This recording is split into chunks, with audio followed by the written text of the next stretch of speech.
हे मधुसूदन, तुम कहते हो कि मनुष्य अपनी अंतिम सांस तक भी माया मोह में पड़ा रहता है, तो इसी कारण जन्म के चक्र में फंस जाता है।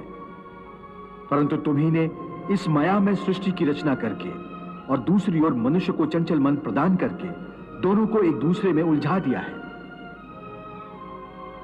पग पग पर मनुष्य के बहकने के लिए अनगिनत आकर्षण पैदा किए हैं। मनुष्य इसके जाल में उलझा रहता है।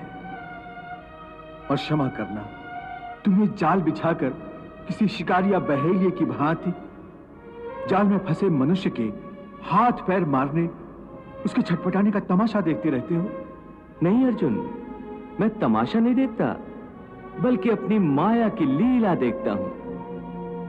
फिर भी केवल निहारते ही रहते हो ना, सहायता तो नहीं करते कि बेचारा प्राणी इधर उधर भटक रहा है, रास्ता भूल पड़ा है।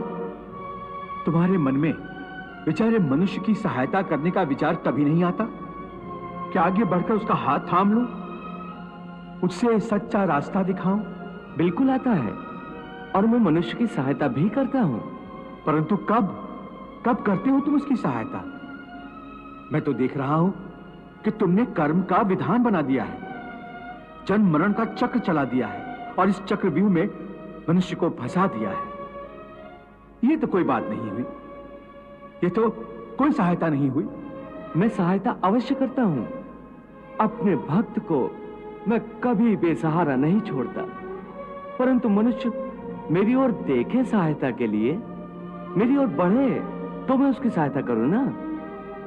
परंतु वो मेरी ओर बढ़ने के बजाय अपने अहंकार में डूबा रहता है, अपने बाहुबल के घमंड में पड़ा रहता है। वो तो इस भ्रम में पड़ा रहता है कि संसार में उससे बढ़कर कोई नहीं है। वो तो केवल अपनी बुद्धि और अपने बल पर ही भरोसा करता है। अपने बाहुबल पर उसे अपने परमात्मा से भी अधिक विश्वास होता है।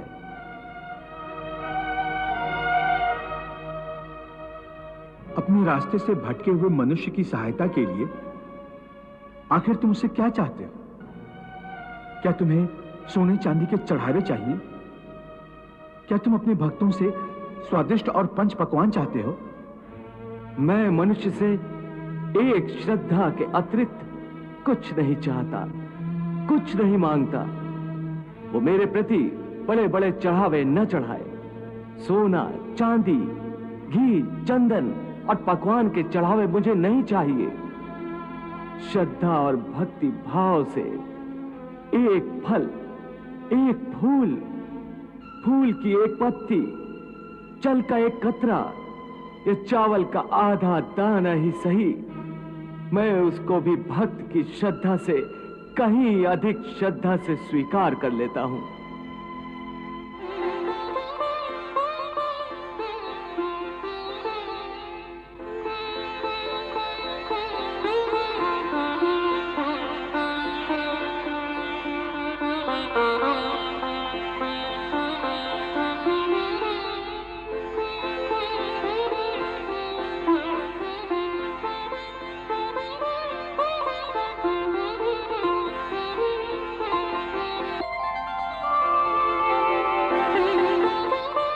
पत्रम पुष्पम फलम तोयम यो मे भक्त्या प्रयच्छति तद अहम भक्ति उपहृतम अश्नामि प्रयतात्मनः।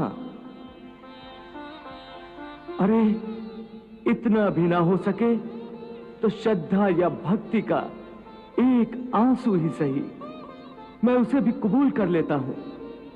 श्रद्धा में डूबे उस एक आंसू में मेरा सारा अस्तित्व सराबोर हो जाता है।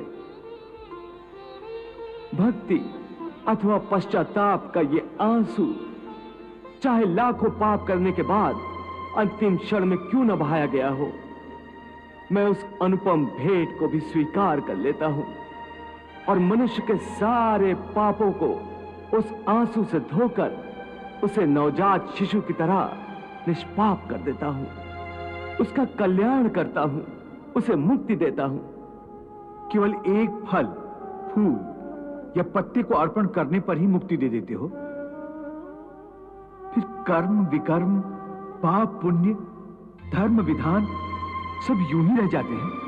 ये धर्म, ये विधान और उसके सारे सिद्धांत तो चंद्रमा और अनगिनत तारों की भांति होते हैं, जो अधर्म और अज्ञान के अंधकार में झिलमिलाते रहते हैं। परंतु जब भक्ति का सूर्य उदय होता है तो ये सब के सब छुप जाते हैं